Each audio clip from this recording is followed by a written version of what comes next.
আপনারা জানেন 2009 সালের 25 এবং 26 ফেব্রুয়ারি যেই পিলখানা হত্যাকাণ্ড ঘটানো হয়েছিল,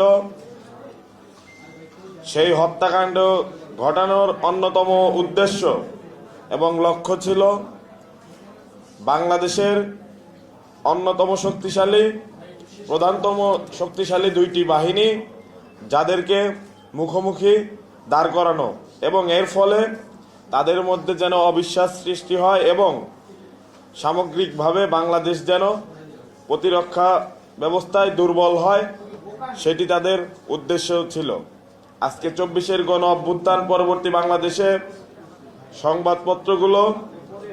এবং গণমাধ্যমগুলো কিন্তু স্বাধীনভাবে তাদের তথ্য উপাত্ত সহ নিউজ করতে পারছে বিধায় আমরা কিন্তু এই সকল সংবাদে আমরা হাসিনা গঙের নাম বিভিন্ন সময়ে উল্লেখ পাচ্ছি। অর্থাৎ ছাত্র জনতার দাবির প্রেক্ষিতে গত 23শে ডিসেম্বর গঠিত যেই কমিশন, সেই কমিশন গঠন প্রক্রিয়া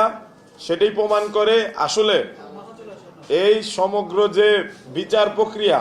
সেটি ছিল প্রশ্নবিদ্ধ। আমরা ছাত্র জনতার পক্ষ থেকে বলতে চাই,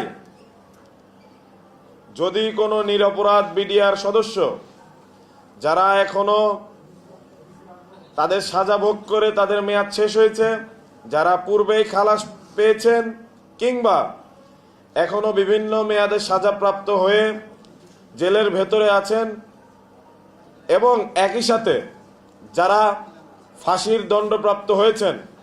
এর মধ্যে পুরো বিচার প্রক্রিয়ায় যদি একজনের সাথেও অন্যায় করা হয়ে থাকে তাহলে আমরা বলতে পারি এই পুরো প্রক্রিয়াটি আসলে প্রশ্নবিদ্ধ। অর্থাৎ আপনাদের যেই কমিশন, সেই কমিশন যতক্ষণ পর্যন্ত না স্বাধীনভাবে তাদের তদন্ত রিপোর্ট জমা দেবে এবং সেখানে জন আকাঙ্ক্ষার প্রতিফলন না ঘটবে, ততক্ষণ পর্যন্ত আমরা মনে করি সকল বিডিআর যারা সদস্য আছেন, যাদেরকে অন্যায়ভাবে আটক করা হয়েছে, তাদের মুক্তি পাওয়ার অধিকার রয়েছে। আমরা ঠিক সেই জায়গায় দাঁড়িয়ে বলতে চাই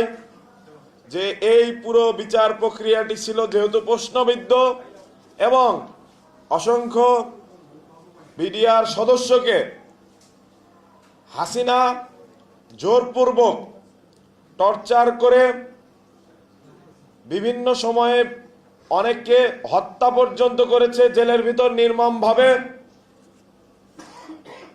এবং তাদেরকে দিয়ে জোরপূর্বক স্টেটমেন্ট দেওয়াতে বাধ্য করেছে। এই মিথ্যা সাক্ষী দেওয়া পুরো বিচার প্রক্রিয়াকে আমি মনে করি একটি প্রশ্নবিদ্ধ জায়গায় ফেলে দিয়েছে এবং যেহেতু তাদের উদ্দেশ্য ছিল বাংলাদেশের স্বাধীনতা এবং সার্বভৌমত্বকে প্রশ্নবিদ্ধ করা এবং দুর্বল করা, সেই জায়গায় দাঁড়িয়ে বাংলাদেশের স্বাধীনতা এবং সার্বভৌমত্ব বিরোধী যেই পিলখানা হত্যাকাণ্ডের রায় হাসিনার সময়ে দেখেছি, সেই রায় যেন বাতিল করা হয় এবং আমরা মনে করি সরকারের যে হাতে যে পরিমাণ এখন পর্যন্ত সুযোগ রয়েছে, তাদের যে নির্বাহী আদেশ এবং আইনের ধারাগুলো মেনে তারা চাইলেই এই নিরপরাধ বিডিআর সদস্যদের মুক্ত করে দিতে পারে। আমি আমার কথা খুব বেশি দীর্ঘায়িত করব না। আমরা শুধু এতটুকুই বলবো, সরকারকে এতটুকু বলবো, কোনো নির্দিষ্ট প্রতিষ্ঠান, ব্যক্তি কিংবা গোষ্ঠীর চাপ আপনাদের উপর আছে কিনা, যার কারণে আপনারা স্বাধীনভাবে কাজ করতে পারছেন না, এটি জনগণের সামনে আপনারা পরিষ্কার করুন। সারা বাংলাদেশের জনগণ আপনাদেরকে সাপোর্ট করতে, সহযোগিতা করতে প্রস্তুত, কিন্তু যদি কোনো বিশেষ গোষ্ঠী ব্যক্তি চাপে পড়ে আপনারা এই গণ আকাঙ্ক্ষার বিরুদ্ধে গিয়ে অবস্থান নেন, তাহলে আমরা বাধ্য হব সরাসরি আপনাদের বিরুদ্ধে চলে গিয়ে জনগণের যে আকাঙ্ক্ষা, যে ন্যায় এবং ইনসাফ প্রতিষ্ঠা, সেই ইনসাফ প্রতিষ্ঠা করতে। আপনারা আমাদেরকে সেদিকে